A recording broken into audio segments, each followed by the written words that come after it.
معطل ہو جاتا. التقدیم مع التاخیر یفید العصر، یا ہو مفعول تھا، حق تھا مؤخر کرنے کا لیکن مقدم ہو گیا. التقدیم مع التاخیر یفید العصر، تو پھر بھی حسن ہوتا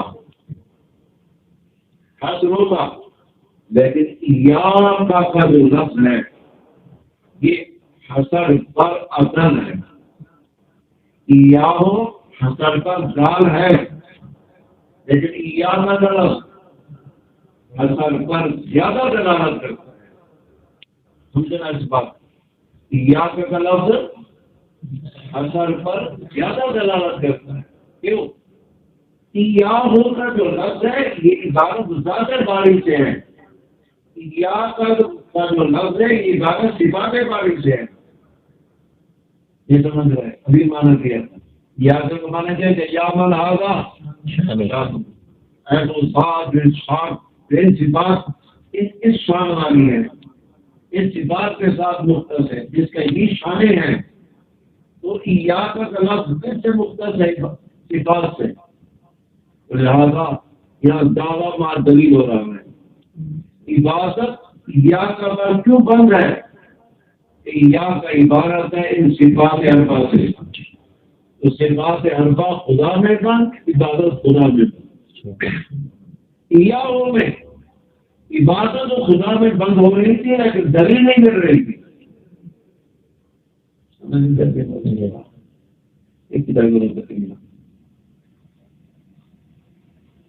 یا کا نابودوں میں دلیل بھی آ رہی ہے.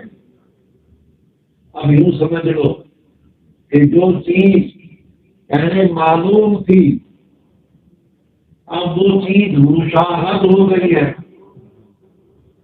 جو چیز پہلے معقول تھی اب وہ حاضر ہو گئی ہے.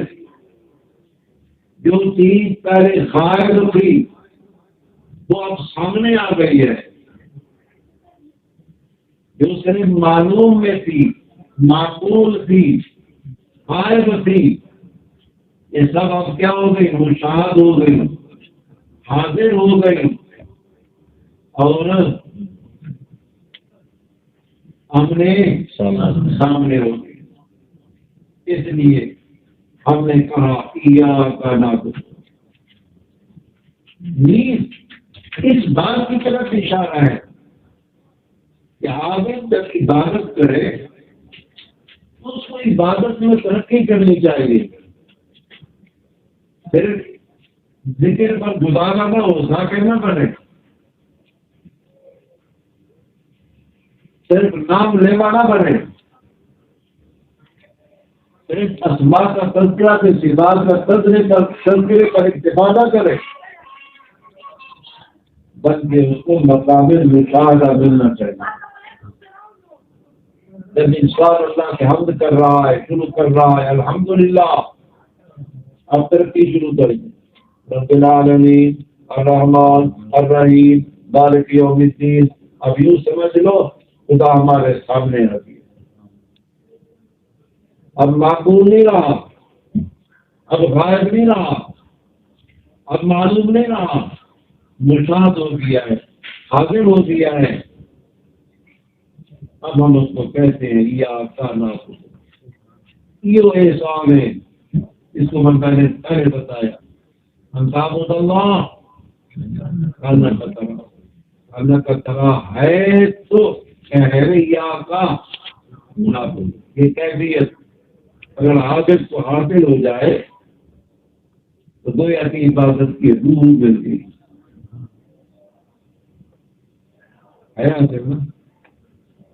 کرنے کا ہوتے ہیں کرا ہوگا وہ سے شاید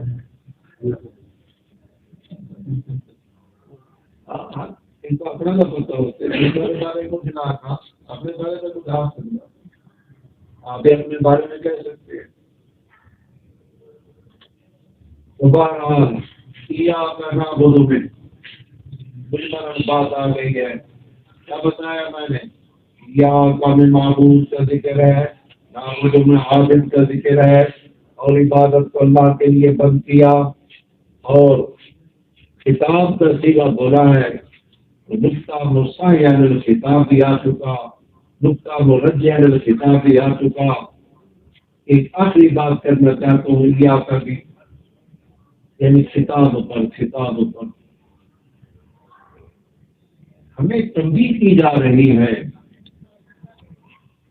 کہ انسان کو واصل بننا چاہیے، واصل صالح، پہلے صالح بنتا ہے، پھر عارف بنتا ہے، پھر اس کے بعد واصل بنتا ہے۔ جب اللہ انسان کو مل جاتا ہے اب انسان واصل بن گیا۔ پھر جو واصل ہے نا اس کے مقام کی ابتدا تو ہے، اس کے مقام کے انتہا نہیں ہے۔ واصل کی ابتدا ہے، واصل کی انتہا نہیں ہے۔ سمندر جیسے ہوتا ہے بھائی، ادھر وہ ملتا ہے کنارہ کوئی، سیر اللہ، سیر اللہ، واصل سیر اللہ کرتا ہے،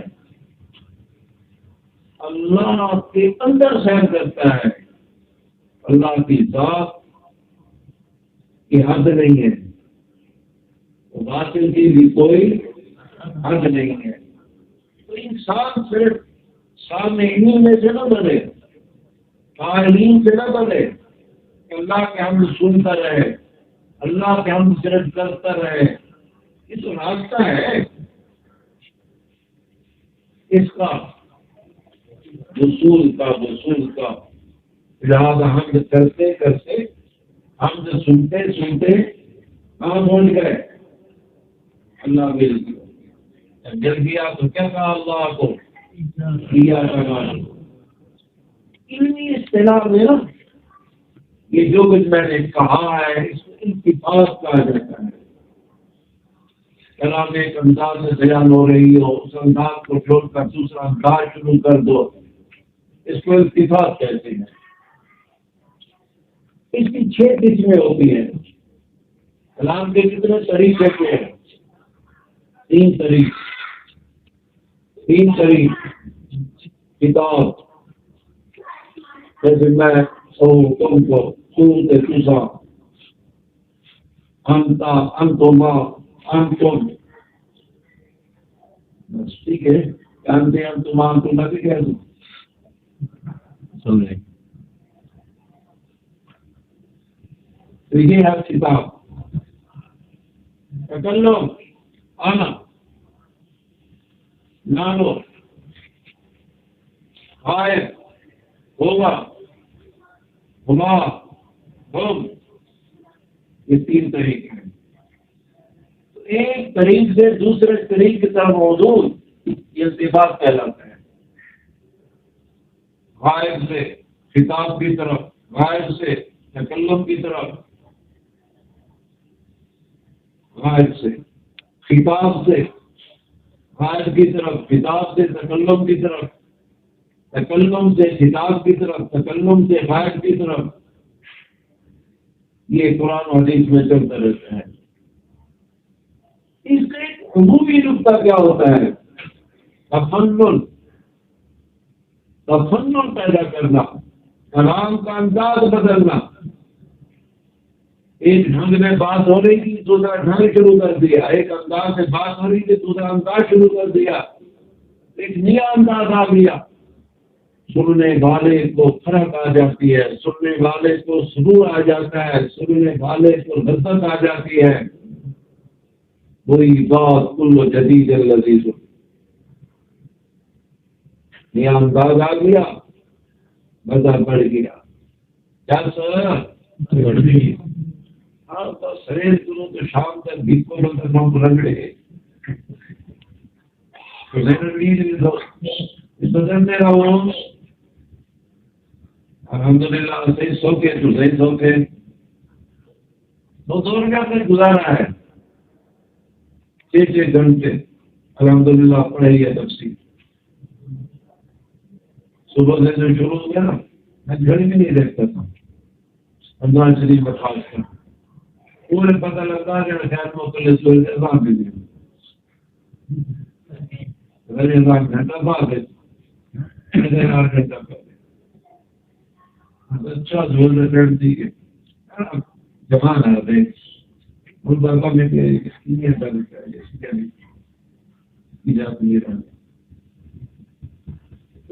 کا نام مظفر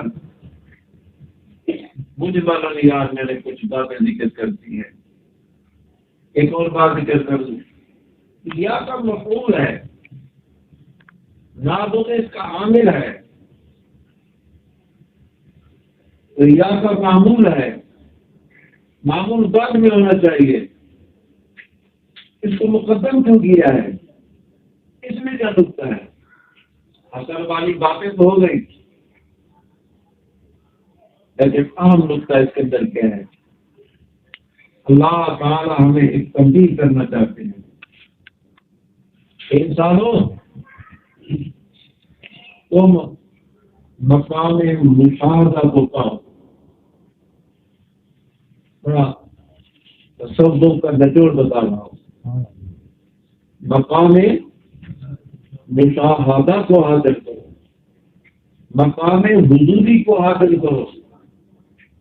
مقام مشاہدہ کو حاصل کرو. مشاہدہ کیا ہے؟ حضوری کیا ہے؟ غیر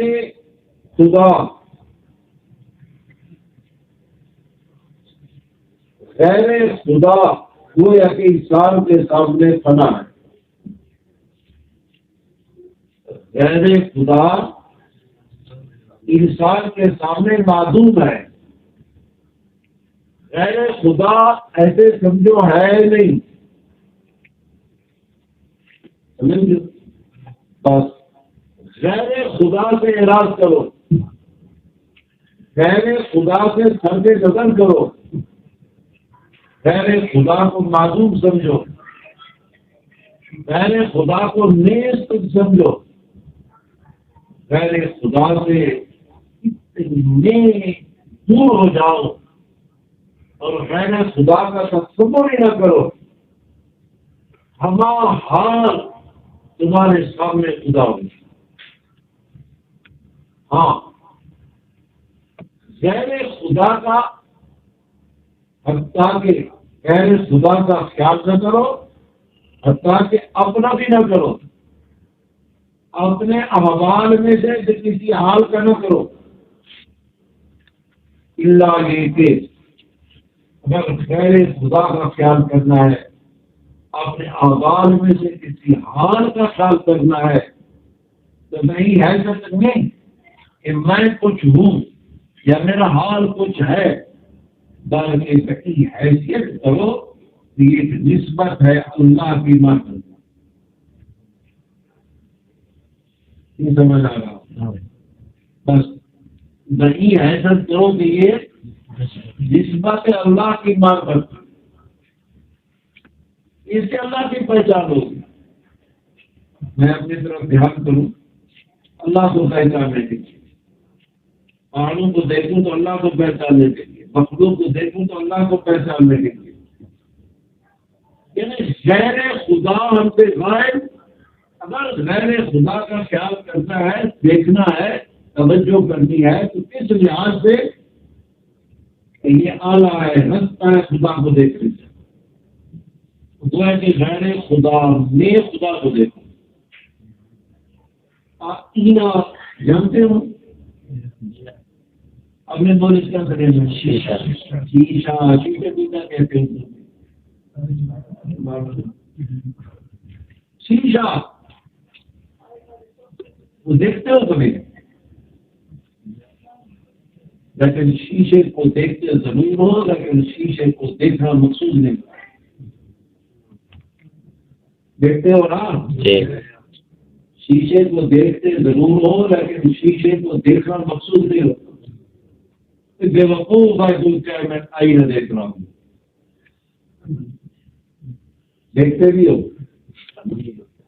لیکن مقصود نہیں ہوتا. آئینہ اعلیٰ ہوتا ہے اپنے کو دیکھنے. بس سب کائنات اعلیٰ ہے خدا کو دیکھنے. اس لیے ہم اپنے عبادت کی طرف ہی نظر نہ کریں کہ ہم عبادت کرتے ہیں. ہم اس طرح بھی نظر نہ کریں کہ ہم مدد مانگتے ہیں. بس نظر کرے تو صحیح مانا کرے کہ عبادت بھی اللہ تک پہنچنے کا ذریعہ ہے, اجازت بھی اللہ تک پہنچنے کا ذریعہ ہے. یا کا مقدم مفہوم ہو کر مقدم ہے. اتنا سمجھ میں آیا؟ بہرحال بھائی باطل بنے مقام بس انسان کو مل جائے. کہا جاتا ہے من شاہد خلقہ من حیث لا قیل لهم, جو آدمی مخلوق کا صحیح حیثیت تصور کرتا ہے کہ مخلوق کا کوئی فعل ہی نہیں ہے, سارے فعل خدا کے,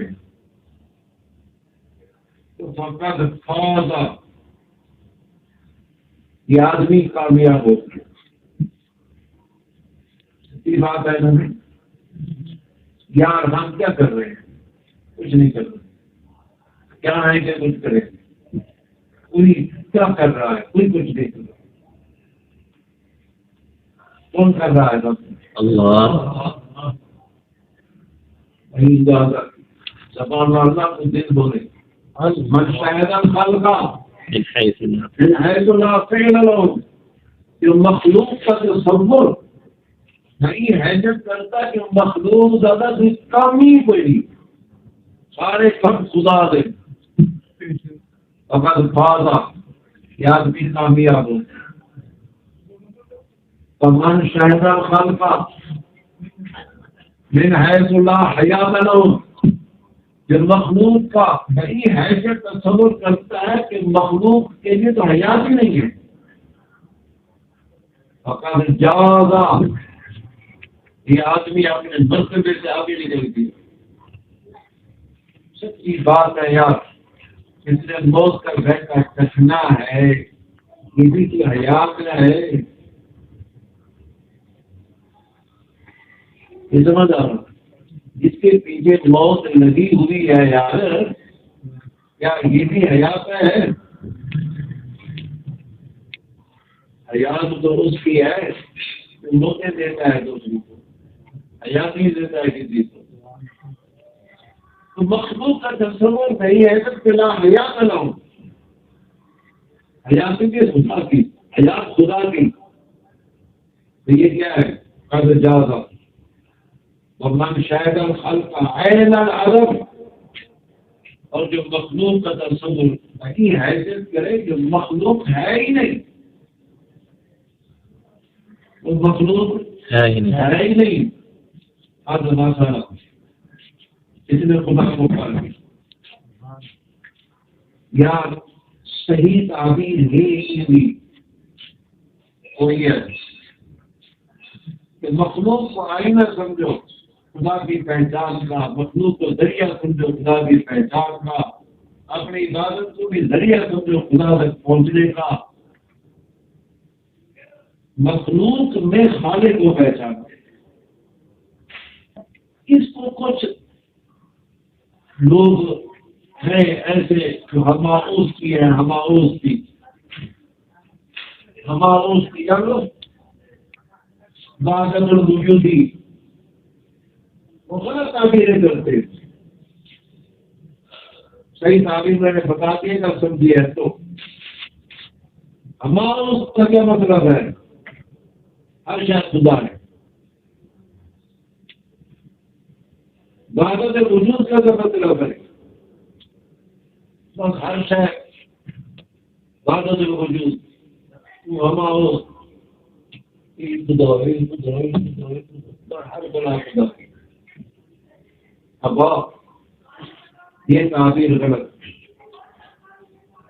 جہالت ہے. مخلوق نہیں سمجھ سکتی ہے اس کو جائز بدنام، اور مخلوق کے سامنے اس مضمون کو لانا بھی نہیں چاہیے، وہ نہیں سمجھ سکے گے۔ آپ ماشاء اللہ میرے علم لوگ ہیں اور صحیح مضمون کے لحاظ سے میں نے سمجھا دیے۔ اب کوئی کہ آئینہ ایسا ہی نہیں ہے، ایسے بھی نہیں ہے، آئینہ ہے آخر، اور آئینہ غیر ہے اس چیز کا جس کے اندر دیکھنے والا دیکھ رہا ہے، تو آئینہ عین نہیں ہے جو اس میں اپنے آپ کو دیکھ رہا ہے، اگر ذریعہ ہے۔ اب یہ کہنا ہمارا یہاں سے خدا ہے،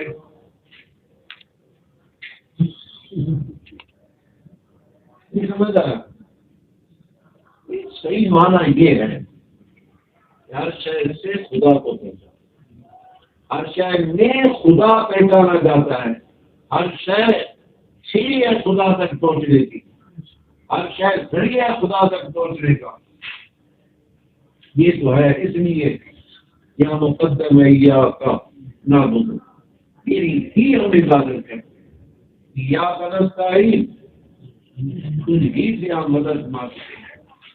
کیا معنات میں نے رکھے تھے نہیں، آپ کا دلائل کا سمرا، دلائل آپ کا سمرا ہے، یا کرنا بولو اصل عبادت فی ذات اللہ، یا نستعین میں اصل عبادت فی ذات اللہ، اصل القیامت فی ذات اللہ۔ باقی عبادت کا معنی کیا ہے، استعانت کے اقسام کیا ہے، یہ مستقل کچھ باتیں ہیں، بس کر رہا ہوں۔